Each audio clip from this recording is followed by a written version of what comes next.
Então eu quero confrontar você, como de costume, com algumas perguntas. Aí você pode pensar aí. Como vai o seu ministério? Ele está crescendo ou está estagnado?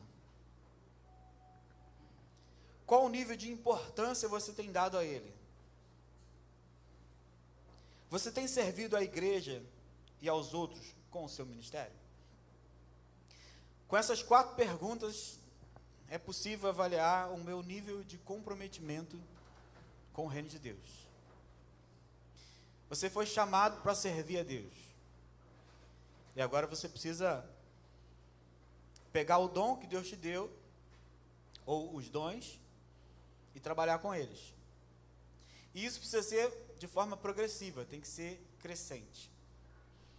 Quando uma criança ela nasce, ela começa a perceber o seu mundo e começa a aprender algumas coisas, né?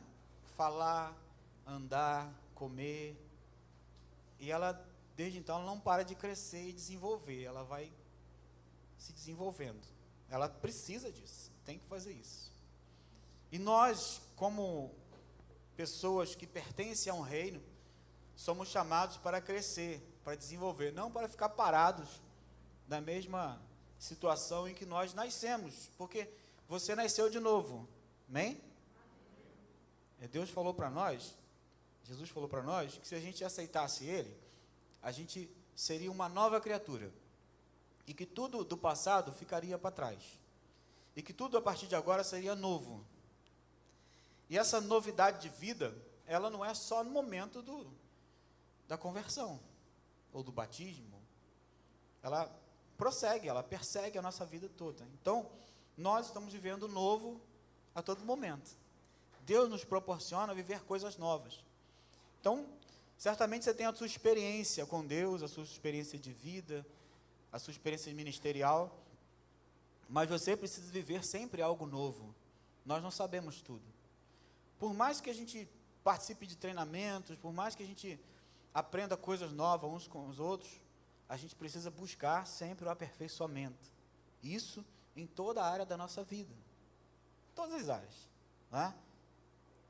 Quando a gente tem um filho, quando a gente se casa, quando a gente tem um emprego novo, tudo a gente precisa crescer e aprender. A gente precisa aprender as coisas. Falando dessa parábola dos talentos, Jesus está mencionando um pouquinho antes, uma porção de coisas relativas ao reino de Deus. Ele está dizendo assim, o reino de Deus é parecido com isso. O reino de Deus é comparado com isso. Ele vai trazendo uma sequência de coisas que ele vai colocando como comparações com o reino de Deus. E a gente vai ficar com essa daqui, com os talentos, com essa parte aqui. Primeiro a gente vai entender algumas coisas analisando o texto. Primeiro a gente vai perceber alguns detalhes nesse texto. Primeiro é o detalhe da confiança. Da confiança. A parábola aqui diz que Deus confiou, o Senhor aqui da parábola, Ele confiou os seus bens aos seus servos.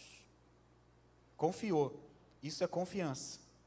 O importante a gente perceber também, que isso não foi dado, e sim confiado. É diferente. Porque quando você tem em suas mãos algo que é dos outros, o que você faz? Você cuida mais. Pelo menos a tendência é essa, né? Por quê? Porque isso aqui não é meu, então eu tenho que entregar intacto, tem que estar bom, não posso fazer, com as minhas coisas até posso dar uma relaxadazinha, mas com aquilo que, não pode não, né? Com aquilo que é dos outros, eu cuido mais. Então a gente percebe aqui que o Senhor, Ele pega os seus bens e Ele vai fazer uma viagem, e Ele precisa deixar os seus bens ali funcionando, as coisas funcionando no seu negócio. Então Ele chama os servos e começa a distribuir, e Ele confia essas pessoas. Aquelas pessoas, elas não ganharam aquelas coisas para eles, para ficarem para eles, não se apropriaram daquilo, apenas elas receberam para administrar. Então isso a gente entende que foi confiado, que não é meu, foi confiado. Segundo ponto que a gente pode perceber é a justiça. O Senhor, Ele deu a cada um conforme a sua capacidade. Deus não é injusto. Amém? Por isso que muito foi dado, muito será cobrado. Deus sabe o que pode cobrar de você. Ele não vai cobrar além daquilo que você pode oferecer. Às vezes a gente acha que está sendo cobrado demais, mas Deus sabe a medida certa. Então, se você tiver que ir um pouquinho mais além, é porque essa é a sua capacidade. Gideão, malhando o trigo no lagar, o anjo encontra ele naquela situação, e o anjo fica sentado olhando para ele, e fala assim: varão valoroso, vai nessa tua força. Aparentemente, Gideão não tinha nada. Ele era o menor da casa, era o menor da tribo, era o menor de tudo, o menor dos menores. Mas o anjo falou para ele: vai nessa tua força. Existia alguma coisa dentro de Gideão. Ele era um líder. Deus levanta ele para guerrear, para ganhar a guerra. Mas ele não sabia disso, ele não se deu conta disso. Ele teve que ser despertado. E talvez, assim, alguma coisa em você ou em mim precisa ser despertada. Talvez há alguma coisa dentro de você que você está pensando: isso não é para mim. Mas Deus está te chamando. E talvez algumas pessoas olharam para você e falaram: isso é para você. Você diz assim: não é nada. Não é para mim. Você já fez isso? Nunca fiz, não. Você já fez? A pessoa está falando assim: para você isso aí, você é o teu jeito. Você, não é não. Às vezes a pessoa está errando, mas às vezes Deus está falando contigo através do teu irmão. Não necessariamente em formato de profecia, mas ele numa conversa, ele percebeu algo em você e você parou assim: não é não. Mas dentro do teu coração, lá no fundo, o Espírito Santo já falou com você: olha, vai nesse caminho. E você está ignorando a voz do Espírito Santo. Isso é perigoso. É perigoso para nós. A gente precisa se atentar para isso. Vamos continuar no versículo 19. A gente vai ficar aqui mesmo, tá? Então, se você se perdeu aí, é Mateus 25. A gente vai continuar. Deixa eu ver se é 25 mesmo, porque eu tenho o costume de falar outras coisas, né? 19. Diz assim: depois de muito tempo, o senhor daquele servo voltou e acertou conta com eles. E o que tinha recebido 5 talentos, trouxe outros 5. E disse: o senhor me confiou 5 talentos. Veja, eu ganhei mais 5. O senhor respondeu: muito bom, muito bem, servo bom e fiel. Você foi fiel no pouco, e eu porei sobre o muito. Venha, participe da alegria do seu senhor. Veio também um outro servo, que tinha dado 2 talentos, e disse: o senhor me confiou 2 talentos. Veja, ganhei mais 2. O senhor respondeu: muito bem, servo bom e fiel. Você foi fiel no pouco, eu porei sobre o muito. Venha e participe da alegria do meu senhor. É interessante a gente pensar que isso é um investimento. Está falando aqui de investimento. E o Senhor deu aqueles servos ali, esses 2 aqui, um deu 5, outro deu 2. E passou um tempo, a gente não sabe o tempo, a parábola não diz para nós qual é o tempo. Mas deve ter tido bastante tempo para eles multiplicarem dessa forma, tá?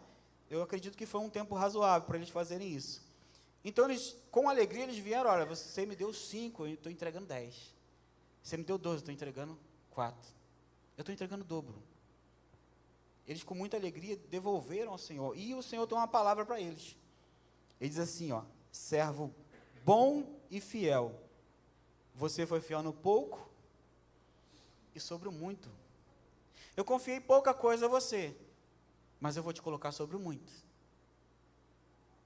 Às vezes, irmãos, a gente pensa assim: mas eu só tenho um dom. Tem gente que tem tantos. Mas esse foi o que o Senhor confiou na tua mão. E é sobre esse que você tem que trabalhar. Às vezes você tem 10, 2, 5, sei lá. É sobre esses que você tem que trabalhar. Mas o Senhor te deu alguma coisa, porque a Bíblia me garante que você tem pelo menos um. Pelo menos um você recebeu. E talvez você não saiba, por enquanto, qual é o seu lugar ou o seu ministério, ou o que você precisa fazer, mas não se preocupe. A partir de hoje você vai orar ao Senhor pedindo que o Senhor te mostre. Amém? Foi meio fraco, amém, mas depois a gente conserta. Então, acontece uma situação diferente com o terceiro servo. Versículo 24. Por fim veio um que tinha recebido 1 talento e disse: eu sabia que o Senhor é homem severo, que colhe onde não plantou e junta onde não semeou. Por isso tive medo. Saí e escondi o talento no chão. Veja o que está aqui, o que lhe pertence. O Senhor respondeu: servo mau e negligente. Você sabe que eu colho onde não plantei e que junto onde não semeei. Então você devia ter confiado o meu dinheiro aos banqueiros, para que quando eu voltasse, recebesse de volta os juros. Esse terceiro servo, ele vem para o Senhor e diz: olha, eu estou com um problema aqui. Eu só recebi 1 talento e eu fiquei com medo. Né? O servo sabia que o Senhor era severo. Ele declara. Sabia. Ele tinha esse conhecimento. Só que ele teve medo, faltou fé. Esse servo, com medo dele, escondeu, enterrou, guardou e devolveu a mesma coisa que ele recebeu. Nós temos esses problemas aqui com esse servo. 1 talento, na época do Novo Testamento, isso pode variar muito. Se você pesquisar, de repente você encontra outra coisa além daquilo que eu estou falando. Um valor um pouquinho diferente, porque ele variava de região em região, tá? Mas o talento, ele não é um valor, ele é uma medida de peso, né? Ele é peso. Então, 1 talento era equivalente a 40 quilos, tá? Você pode encontrar 38, 35, você encontra várias medidas, tá? Porque ao longo do tempo foi mudando mesmo, e naquela época ainda mudava de uma região para outra. Então, varia de acordo com a região. Um escritor vai dizer que 1 talento era equivalente a 15 anos de trabalho de um trabalhador comum. Faz um cálculo rápido aí, vê se 1 talento é pouco. Acho que não, né? Você tem que trabalhar 15 anos, é um bom dinheiro, né? Eu penso nesse talento, eu vou trazer uma base menor, assim, vamos dizer que esse talento fosse de prata, não de ouro, se peso fosse de prata. Seria um bom dinheiro. Seria um bom dinheiro, uma boa quantia. Não é pouca coisa. Foi mas não é pouca coisa. Então a gente pode pensar que esse senhor é um senhor muito rico. Não é? Tem gente fazendo cálculo aí, eu vou deixar para eles. Porque não vou mesmo. Mas a gente pode pensar assim, ele era muito rico, então ele distribuiu, e quem recebeu recebeu muita coisa. Você trabalhar 15 anos aí de um trabalhador comum para ter esse valor na mão é muita coisa. Ele pega esse talento e fica com medo de investir e não investe. Não investe. Ele pega e enterra o talento no chão. Qual a consequência desse servo? Pega o versículo 28. Tirem o talento dele e entrega ao outro que tem 10. Quem tinha 10 ficou com 11. Porque pois a quem tem, mais será dado, e terá em grande quantidade, mas a quem não tem, até o que tem, lhe será tirado. Lança fora o servo inútil, nas trevas, onde há choro e ranger de dente. Esse servo, ele pensou que, devolvendo o talento para o Senhor, ele ia ficar de boa com ele. Mas o Senhor era severo, como ele mesmo sabia. E o investidor, ele não quer receber a mesma quantia que ele investiu. Quem investe, quer receber mais. Nem que seja alguma coisa a mais, ele precisa receber algo mais. Então ele falou, tirem desse servo esse talento dele. Então, manda ele embora, não quero mais esse servo trabalhando comigo. Percebe que para os outros servos, eu falei para você no princípio, que eles não ganharam, que foi confiado a eles. Muito bem. Mas eles continuaram administrando, porque eles receberam ali, ficaram com o dobro, e o servo falou para ele assim, o Senhor falou para ele, continua aí, continua administrando. Mas esse foi tirado porque ele era incompetente, porque como a palavra diz aqui, ele é um servo inútil, porque não adiantou deixar na mão dele 1 talento, era melhor ter deixado com o outro, ganhou 2, o outro ganhou 5, não adiantou deixar com ele, então ele passa a ser agora um servo inútil, porque ele não conseguiu fazer nada, não conseguiu produzir nada com o que ele tinha. Isso é inútil. Ele só guardou. Para guardar, ele guardava em outro lugar. Ele diz assim, se você acha que não tinha competência para fazer isso, colocava no banco, que vai render alguma coisa. Pode até colocar na poupança, ali vai render nada, mas vai render alguma coisa. Apesar que desse dinheiro ia render um bom dinheiro. Não é? Deixa lá no banco. Quando voltar, você teria uns juros, alguma coisa eu iria ganhar com isso. O investidor não aceita não ganhar nada. Ele quer ganhar alguma coisa. Então, ele é tratado agora como servo inútil, perde o seu talento e é lançado fora do trabalho. Não tem mais negócio com ele, porque ele foi negligente. É muito triste o cenário desse servo. O importante é a gente entender que todos receberam. Concorda comigo? Todos receberam. Não estamos falando de quantidade. Não se trata de quantidade. 1, 2 ou 5. Se trata de que todos receberam. A quantidade não importa. Estamos falando de reino de Deus. Eu falei para você que no princípio ele está seguindo uma sequência, falando que o reino de Deus é comparado a uma mulher que pega ali a sua moedinha, coisa e tal, e procura, e varre a casa atrás dela. Há um investidor que por uma pérola vende tudo e compra aquela pérola. E ele vai falando uma sequência de coisas que o reino de Deus é comparado. Mas quando ele chega aqui, ele vai falar, olha, o reino de Deus é comparado a um senhor, um investidor. Quem é esse investidor? Esse investidor é o nosso Senhor, é Deus. Ele tem um reino para investir. Ele é riquíssimo. Ele é poderoso. E ele pegou todos os seus bens e distribuiu a todos os seus servos. Para um, ele deu mais. Para outro, ele deu menos. Para alguns, ele deu um só. Mas ele fez de acordo com a capacidade de cada um. Ele fez de acordo com o que cada um poderia desenvolver. Cada um recebeu, não faltou para ninguém. O Senhor não é injusto. Só que esse servo, ele pega o seu talento e enterra esse talento, ele guarda esse talento. E quando a gente traz isso para nós, a gente precisa entender que o reino de Deus é um investimento. Investimento de vidas, não financeiro. O reino de Deus é uma bolsa de valores, de vidas. Deus quer investir em vidas. E quem são os investidores comissionados para isso? Fala assim, sou eu. Amém, glória a Deus. Falou alto, ficou bom.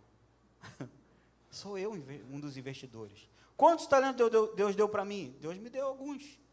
Ou deu um, não importa. Não estamos falando de quantidade. Mas Deus deu a você um talento. Te deu uma quantidade, um dom, onde você poderá trabalhar com ele, multiplicar.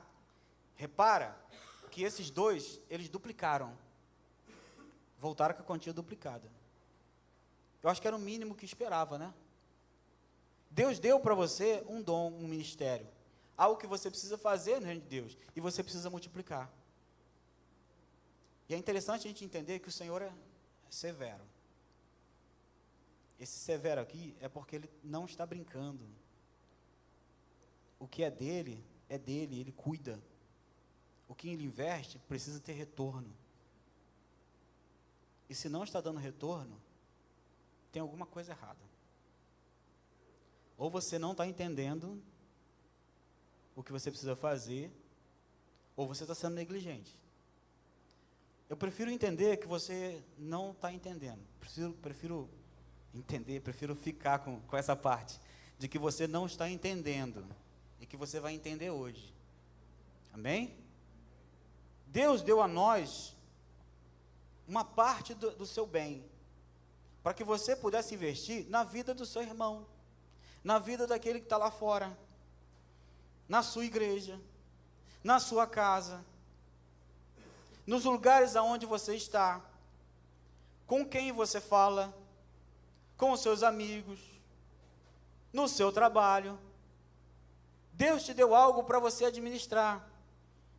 Quem você é no reino de Deus?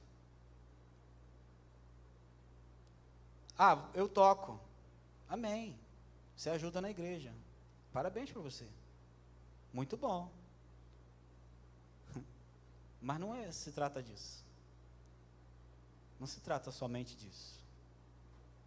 Então meu ministério é tocar violão, não é o meu, né?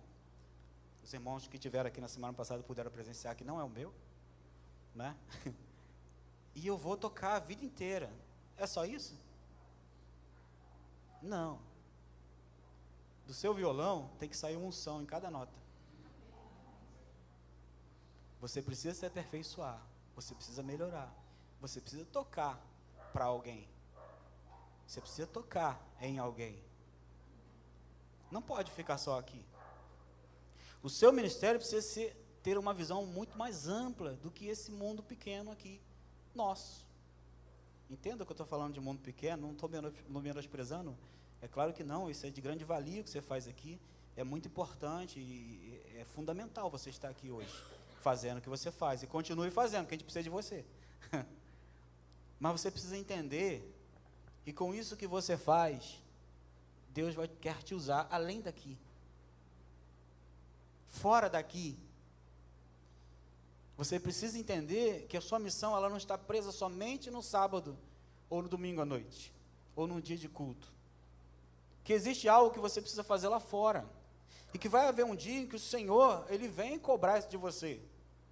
E vai fazer a pergunta, a mesma pergunta que Ele fez para cada investidor. O que eu te dei? Cadê? E se você apresentar a mesma coisa, o negócio vai ficar ruim para você.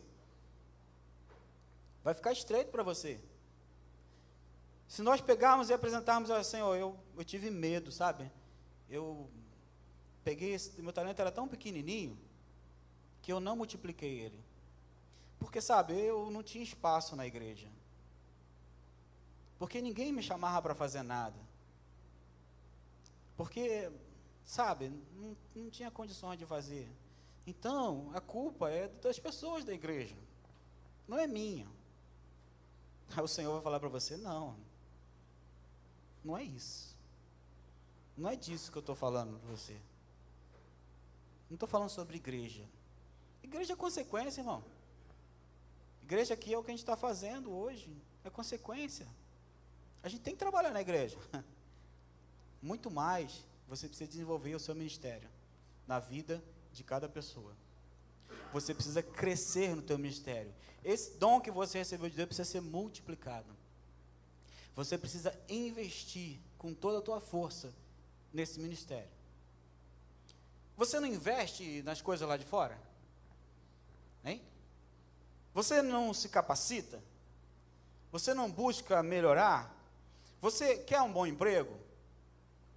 Aí vai falar para você, estude, né? Quer crescer? Se especializa.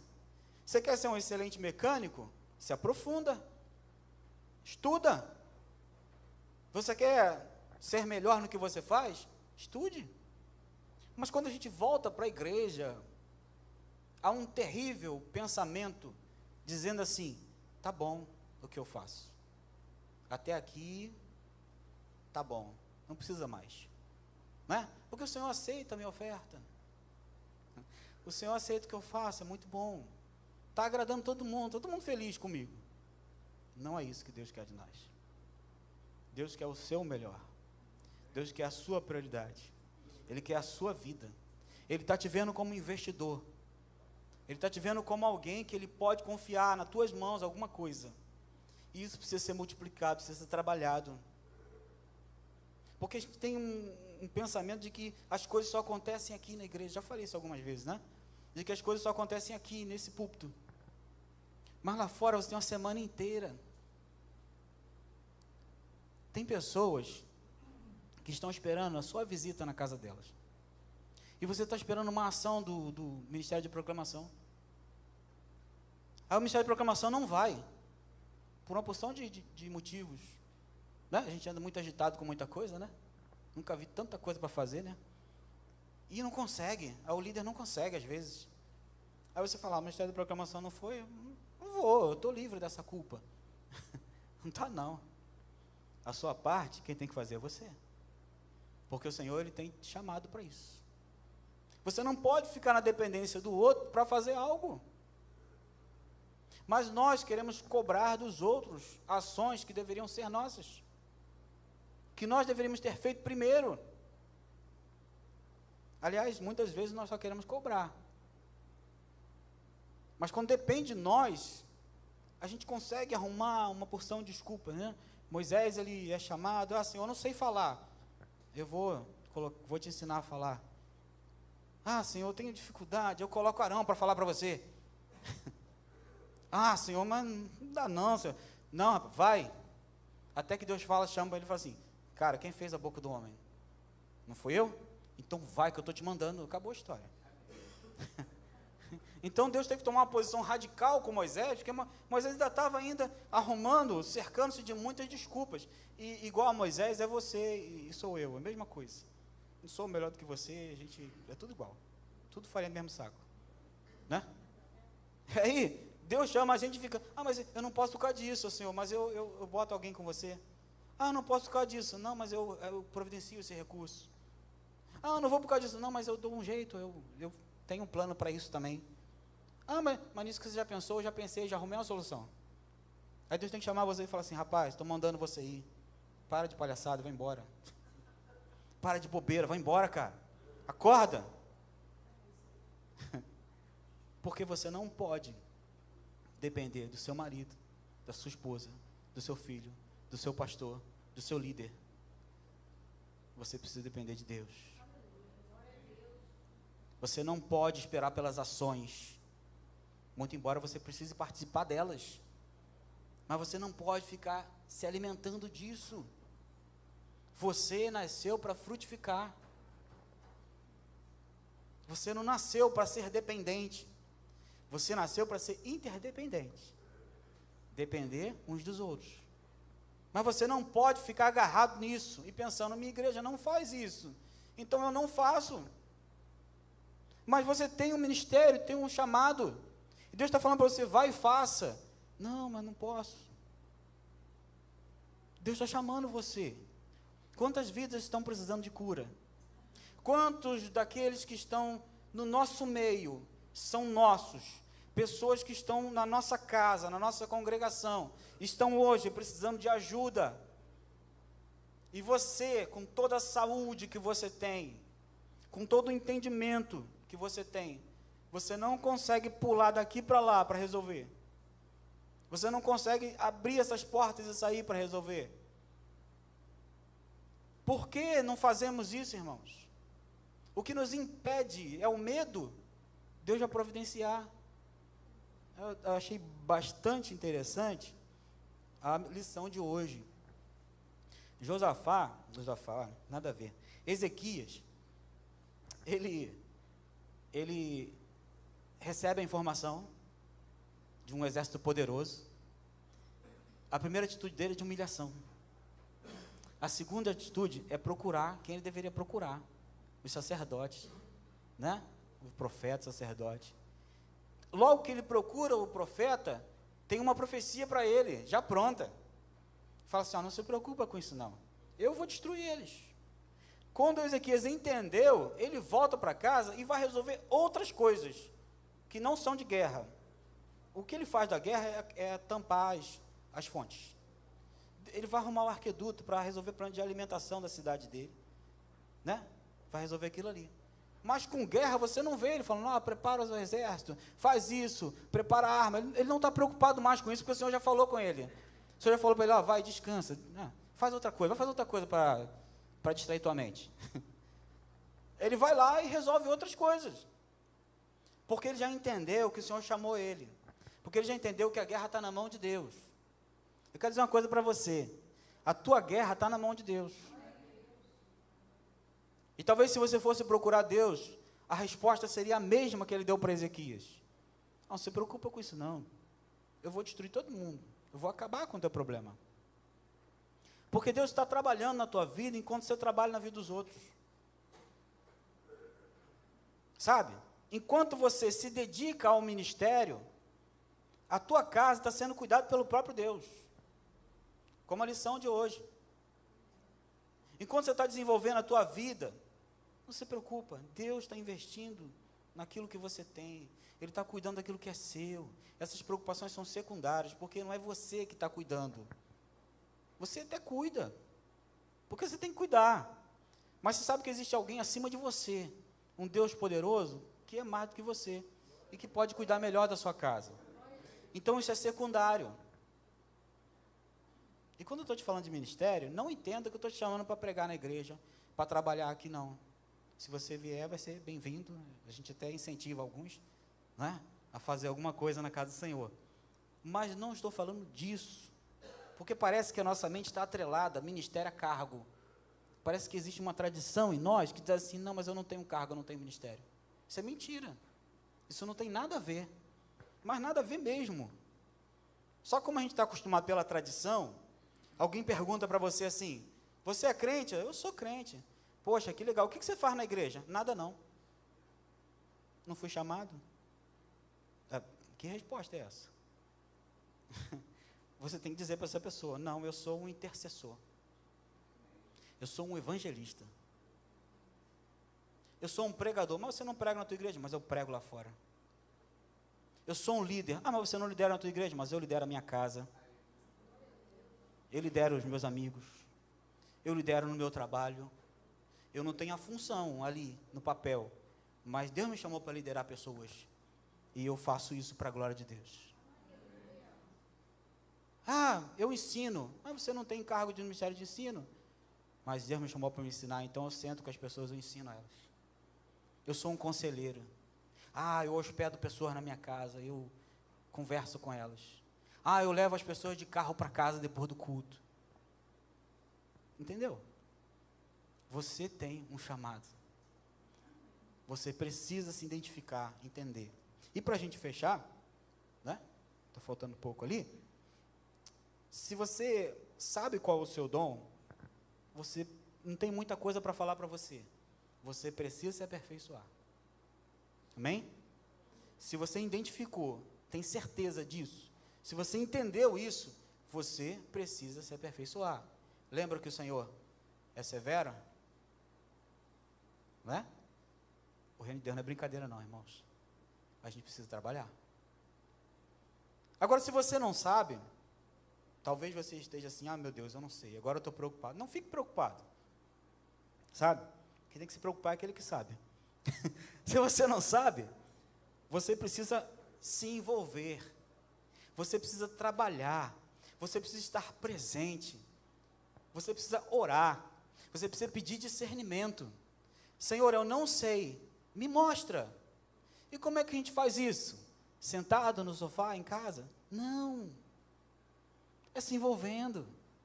Eu soube que alguém vai preparar um almoço na igreja, vou para lá, eu vou lavar prato. Mas lá eu vou descobrir qual é o meu chamado. Lavando prato? Porque quando a gente está junto, a gente não lava só o prato.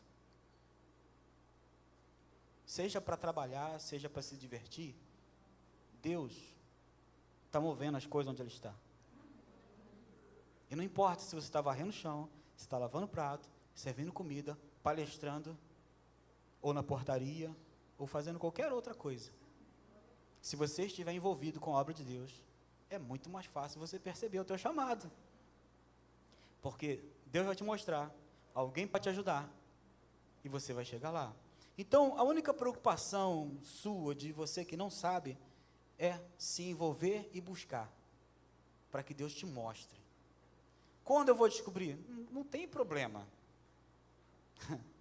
Deus vai te dar no tempo certo. Como eu vou crescer? Deus vai colocar pessoas para te ajudar. Deus vai investir em você. Deus não vai deixar você sozinho. Você não está sozinho. Então, nessa segunda situação, você precisa somente ficar atento. Não se perca. Fica atento. Deus vai falar contigo. Você crê assim? Talvez você esteja até muitos anos na igreja. Está perdido assim, no sentido de não entender. Perdido no sentido de não entender. Não leva para o outro lado não, né? Você entendeu? Eu não entendo. Eu faço isso há tantos anos, mas eu percebi que não é isso. Ou que é isso, mas tem algo a mais. Se você percebeu, amém. É sinal de que você pode ser trabalhado. É sinal de que os teus olhos se abriram e você pode ir além. Para a gente fechar, 2 Timóteo 1, 6, vai dizer assim, ó: por esse motivo, te lembro que desperte o dom que há em ti, que pelas minhas imposições eu vou ler de novo, né? Por esse motivo te lembro que despertes o dom de Deus que existe em ti, e pelas minhas mãos, porque Deus não nos deu espírito de temor, mas de fortaleza, de amor e de moderação. Amém? Paulo está sacudindo Timóteo, que é muito jovem, e não se trata de idade, amém? Porque se você olhar os relatos passados, Daniel foi com 16 anos mais ou menos, Salomão também, Timóteo, 20 e poucos anos, mais ou menos, e muitos outros, José, adolescente. Então não estou falando de idade, tá bom? Aí você pensa, isso aqui é para o mais velho. Não, já corta isso aí também. Então Deus dá uma sacudida em Timóteo e fala assim: Timóteo, desperta o dom que há em você, que eu mesmo impus a mão sobre você, você é pastor dessa igreja. Timóteo, desperta, trabalha, toma posse. Uma vez o pastor Bimael me falou assim, pastor Bimael, né? Ele chegou e falou assim: olha, toma posse daquilo que é seu. Deus te deu. Não deixa ninguém roubar a tua autoridade. Nunca mais esqueci daquilo ali. Porque eu estava sendo negligente de alguma forma. E Deus fez com que ele visse isso em mim. E ele me chamou e falou. E eu entendi. Foi uma boa repreensão. Né? Graças a Deus, porque eu poderia ter entendido de outra forma. Então, cuidado com o que você ouve. Talvez Deus esteja falando através do teu amigo, do teu irmão, de uma criança, de outra pessoa qualquer, de uma pessoa que nem crente é. Porque Deus usa, não é verdade? Deus, ele faz o que ele quer, onde ele quer, da maneira que ele quiser. Só que a gente, às vezes, desatento, a gente dá esses mole. Mas que a gente possa, nessa manhã, orar a Deus. Eu queria que você ficasse de pé, ajudar aqui.